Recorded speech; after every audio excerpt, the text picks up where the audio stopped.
I wouldn't do that. You need to work on your poker face.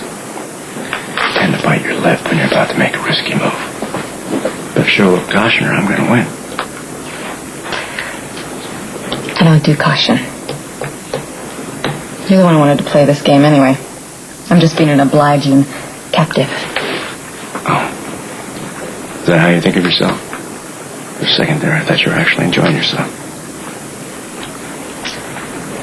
I don't think you are sick and evil like Rick. But I do realize that you are conducting a business negotiation. And as much as I hate it, I'm the bargaining chip.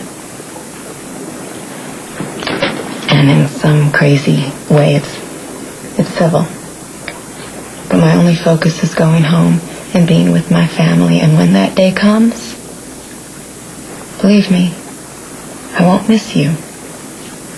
Or your boat. One bit. How about if I take you for a walk on the deck? Outside's a little closer to freedom than the inside of this cabin.